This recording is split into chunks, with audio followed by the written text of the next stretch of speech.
আসসালামু আলাইকুম। প্রজন্ম ৭১ নিউজ থেকে আপনাদের সকলকে জানাই স্বাগতম। আপনাদের সঙ্গে আছি আমি হাবিবুর রহমান হবি।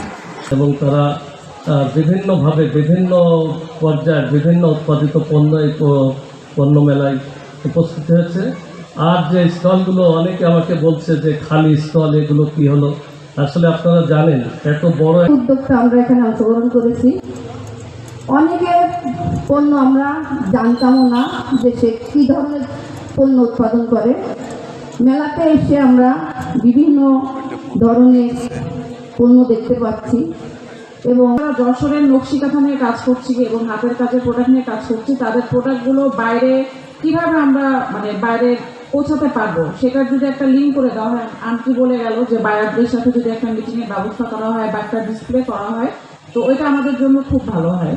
তো সবাই ভালোবাসা। প্রধানমন্ত্রীর যে স্বপ্ন স্মার্ট বাংলাদেশ, জাতির জনকের স্বপ্ন সোনার বাংলা, একই সূত্রে গাথা। এবং সেই স্মার্ট বাংলাদেশ এবং সোনার বাংলা গঠনের জন্যে সোনার মানুষ দরকার, স্মার্ট বাংলাদেশের জন্য স্মার্ট মানুষ। আমরা যশোরে যেটা দেখি, আমাদের একজন উদ্যোক্তা বলে দিয়েছেন যে তাদের একটি জায়গা দিলে তারা পণ্য ডিসপ্লে করতে পারেন। আমাদের এখন সকলের মুখোমুখি কিন্তু এটি আছে যে মুদি খড়ক মানে কিন্তু ওখানে ভালো ভালো উদ্যোক্তারা তাদের পণ্যগুলো ওখানে শো করে। এগিয়ে গেছে, আমদানি নির্ভরশীল দেশ এখন নয়, কিন্তু আমরা বাণিজ্যের অনেক জায়গায় সমতা আনতে সক্ষম হয়েছি। আমরা সব কিছু জিনিস এখন আমদানি করি না। আমাদের এই যে অটোমোবাইল সেক্টরে অনেক ভালো ভালো জিনিস তৈরি হয়। আমি এক সময় গাড়ির ব্যবসা ছিল, আমার ওই ট্রাকের রিমটা ভেঙে গেছে, এবার কিনতে গেছি বাজারে। ক্ষুদ্র শিল্প থেকে আমরা এই ক্ষুদ্র শিল্প বলে আমরা এটিকে সেইভাবে কাউন্ট করি না বা সেভাবে আমাদের নজরে আসে না, কিন্তু গ্রামের প্রত্যন্ত অঞ্চলগুলোতে ঘরে ঘরে কিছু কিছু শিল্প প্রতিষ্ঠান গড়ে উঠেছে, যারা তাদের এই অবদানের মাধ্যমে তাদের শিল্প পণ্য উৎপাদনের মাধ্যমে তারা নিজেদের প্রয়োজনে চাহিদা মেটানোর পাশাপাশি জাতীয় আয়ে অনেক গুরুত্বপূর্ণ ভূমিকা পালন করে যাচ্ছে, অনেক বড় অবদান রেখে যাচ্ছে। আমার কাজ করার সুযোগ হয়েছিল নীলফামারী জেলায়। সেখানে সৈয়দপুর একটি গুরুত্বপূর্ণ উপজেলা নীলফামারী জেলার, সেখানে কিছু আটকে পড়া পাকিস্তানি নাগরিক আছে। আমি সেখানে কাজ করার সুবাদে দেখেছি এই আটকে পড়া পাকিস্তানি নাগরিকদের প্রত্যেকটি ঘরে ঘরে শিল্প, অর্থাৎ সন্ধ্যা হলেই দেখা যায় যে প্রত্যেকটা ঘর থেকে খটখট শব্দ আসছে, প্রত্যেকটা ঘরে কিছু না কিছু তৈরি হচ্ছে এবং এই সমস্ত পণ্যগুলোই লোকাল চাহিদা মেটানোর পর দেশের বিভিন্ন এলাকায় চলে যেত এবং ওইখানকার জনপ্রতিনিধি যিনি সম্মানিত এমপি মহোদয় মাঝে মাঝে আমার বক্তব্যটা একটু এলোমেলো হবে। আমি আমার ট্রেন থেকে বের হচ্ছি না।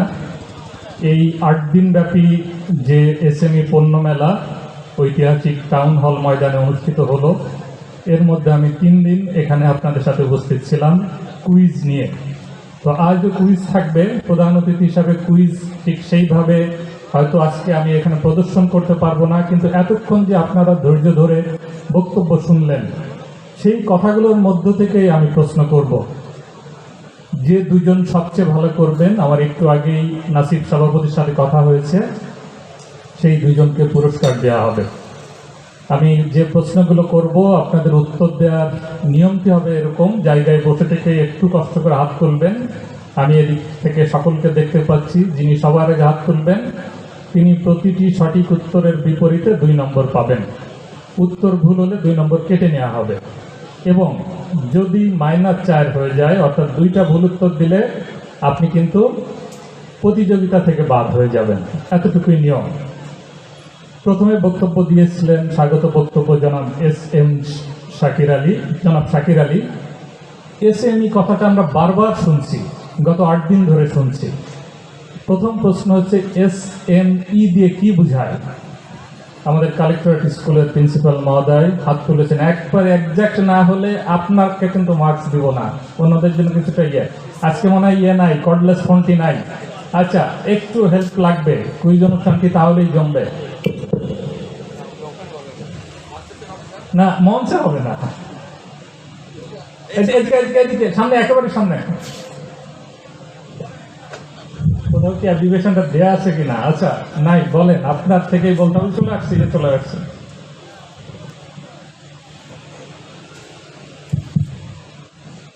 Small and medium enterprise. শুধু কি তাই হবে? Small and medium sized enterprise.